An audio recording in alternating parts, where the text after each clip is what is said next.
হরে কৃষ্ণ। আজকের হিত উপদেশমূলক কাহিনী হল ধনী ও দরিদ্র এর তফাৎ কি, এর প্রসঙ্গে আমরা শিক্ষালাভ করব। তো ধনী ও দরিদ্র, এক শহরে এক জমিদার তুল্য ধনী ব্যক্তি বাস করত। তার ছিল বিরাট অট্টালিকা, বাড়ির সামনে প্রাচীর ঘেরা মস্ত বড় বাগান, বাড়ির প্রধান দরজায় দুইজন পাহারাদার এবং আরও সমস্ত কিছুই যা যা একজন ধনী ব্যক্তির থাকতে পারে। নিজেই ধনী বলে তার মনে অহংকার ছিল। সে গরিব মানুষদের হে প্রতিপন্ন করত। একবার তার শখ হলো গরিব মানুষরা কিভাবে থাকে বা জীবনযাপন করে সেটি তার পুত্রকে দেখাবে। তাই গরিব মানুষরা দেখতে কীরকম হয় তা তার পুত্রকে দেখাবার উদ্দেশ্যে নিয়ে সে তার পুত্রকে সঙ্গে করে তাদের বাড়িতে দূরে এক গ্রামে যেখানে তাদের খামার বাড়ি আছে সেখানে গেল এবং সেখানে তারা দুইজন অবস্থান করল। তাদের খামার বাড়িটি যারা দেখাশোনা করত তারা ছিল অত্যন্ত গরিব পরিবার অন্তর্ভুক্ত। ধনী পিতা পুত্রকে সব ঘুরিয়ে দেখালো, ওই দেখো যারা চাষ করছে তারা হচ্ছে চাষা, ওই ছোট ছোট মাটির ঘরগুলি হচ্ছে তাদের বাড়ি। তাদের ঘরের বৈদ্যুতিক আলো নেই, লণ্ঠন জ্বলে, অনেকের ঘরে তাও থাকে না। তারা অন্ধকারে কিংবা চাঁদের আলোয় রাত্রিটাকে কাটিয়ে দেয়। তারা ভালো মতো দেখতে পারে না, খেতে পারে না। তারা ভালো মতো খেতে পারে না, অনেক শুধু একবেলা খেয়ে থাকে ইত্যাদি।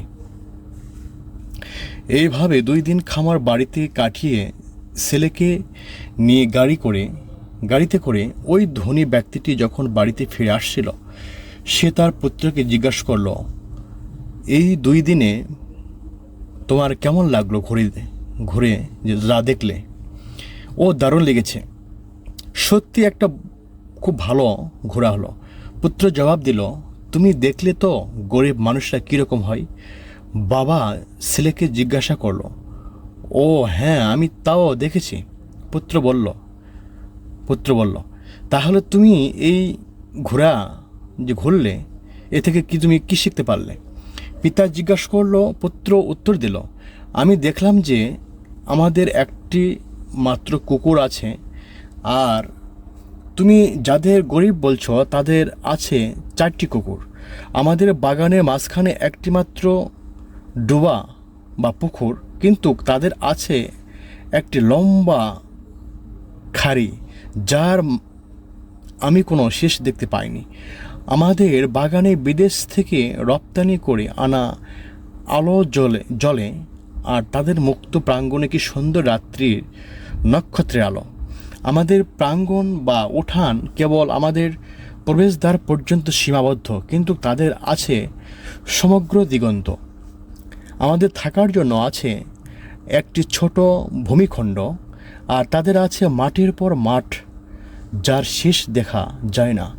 আমাদের ভৃত্য দাস রয়েছে যারা আমাদের সেবা করে, কিন্তু তাদের সকলেই অন্যের সেবা করে যা আমরা করি না।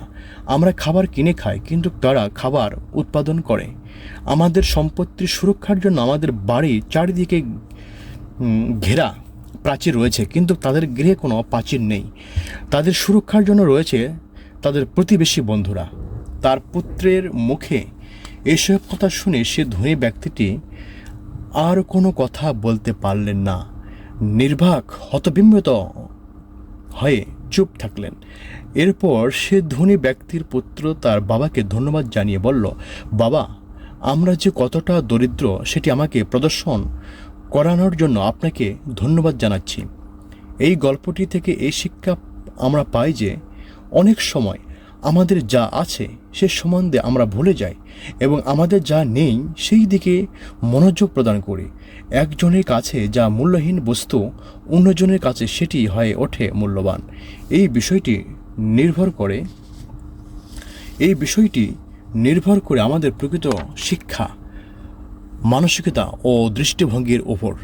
আমাদের কখনো ধন সম্পদের গর্বিত হওয়া উচিত নয়, বরং আমাদের যেটুকু সম্পদ রয়েছে তা থেকে আমরা বেশি পাওয়ার প্রতি মনোযোগ দিয়ে সময় নষ্ট না করে আমাদের যেটুকু আছে সেইটুকুতেই সন্তুষ্ট থাকা এবং ভগবানের শরণাগত হয়ে তার সেবা করা উচিত।